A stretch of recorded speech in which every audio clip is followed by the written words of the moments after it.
For about the last 2 weeks, I've noticed scrolling through here on this platform, it's like there's a certain rhetoric that's being amped up. And I've literally watched people with a certain mindset, let's just put it that way, make open threats, call for open violence against people who disagree with them politically. And I can't even post on my other page, and I've never threatened anybody, never will. I'd like to use what little influence I have to get people to think logically. I don't want to see anybody get in trouble. I want to see people live long, happy, fruitful lives full of content and peace. So I tell people about Jesus Christ and what he's done for me, what he can do for you. Sometimes I don't articulate it well, but like Moses, I never wanted to do this because I don't articulate well sometimes. But my message is simple. Get to know Jesus Christ, allow him into your life, and experience peace. And you don't have to, it makes it easy to not fall for propaganda when the Holy Spirit lives inside of you. But it got me to thinking about when I was young and I was a criminal. See, I used to hate cops, I did. But I was openly breaking the law all the time. All the time. Breaking the law was a lifestyle for me. But I hated cops when I was doing that, when I lived that way. Well, fast forward a few years, after meeting Christ and growing up, maturing, I've grown to love law and order.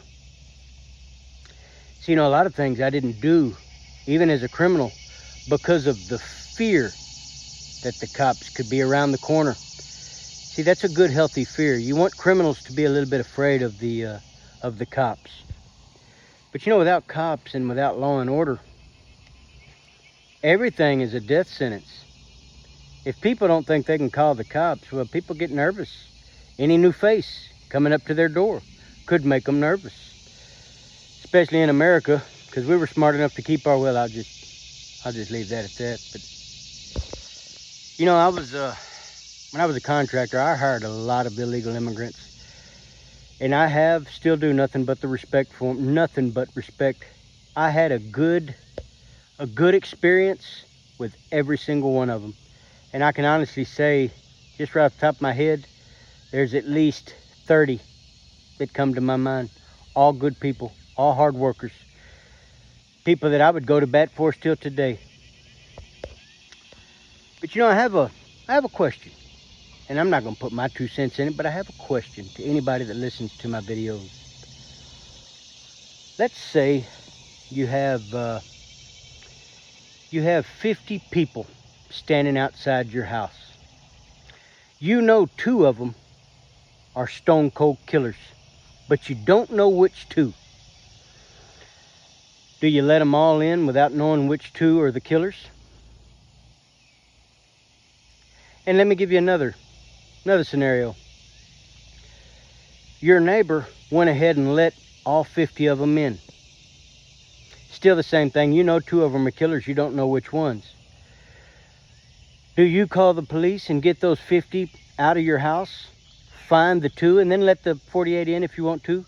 But do you call the police and get all 50 out? Because if you don't know which 2 are the killers, in your mind, in my mind, at least the way I think, all of them are the killers. And I can't have no peace. So this is just me thinking out loud because as a 47-year-old man who used to live life as a criminal, I used to live, well, I was a criminal. Had a criminal mind. Jesus changed that, but today I absolutely love the fact that there is law and order. And God is a God of order. God is a God of order. He tells us to respect the governing authorities and obey the laws. Now, when man's law supersedes God's laws, then we have a right to disobey. But we disobey in a different way than the world disobeys. We just resist, not physically. We let God fight our battles for us. We do it in peace.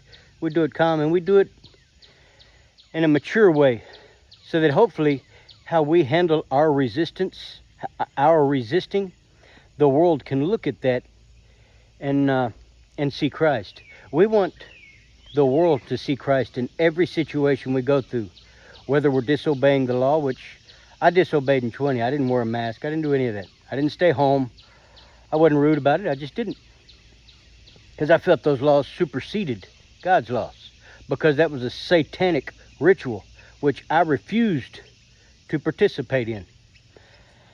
Not like a prick. I just didn't do it. But anyway, I was thinking about all the threats, how many times I've seen people just blatantly call for violence, call for the civil word, the civil unrest. And it's very sad for me to see that. It really is. And it's Strange July is turning out to really be Strange July. And this is Strange July, by the way. By the fall, many will fall. I think Kim Clement said in the fall, many will fall. And in the winter, the people will be happy. So we're coming up to some rough waters. It's pretty obvious. And a lot of people are upset with Mr. T. That's to be expected, because the people were upset with Moses too. But it wasn't Moses that saved them, and it wasn't Moses that got them across the Red Sea. No, that was God. And just like in that scenario, that situation, we're in biblical times, and God himself is going to show up very soon, within 2 months or so, based on prophecy. That's what I'm going on. And what we see, we can pretty well guarantee that this is Strange July. Hypnotic November. By the fall, many will fall. And in the winter, the people will be happy. But anyway, hope I ain't rambling. I want people to be smart. I want people to be calm. I want people to be grown up and mature. I love having open debates with people. I'm not always right. I know that. I'm smart enough to know that I don't know much. But I do know a couple things. And I know that life is better with Christ. And with Christ, one thing I've noticed, the things that used to bother me back in the day, man, I smile at today. And that's what I want for everybody. Not just for you to get to heaven, but for you to accept Christ and live a life with peace. Anyway, I hope somehow, some way this message helps somebody. Have an awesome evening.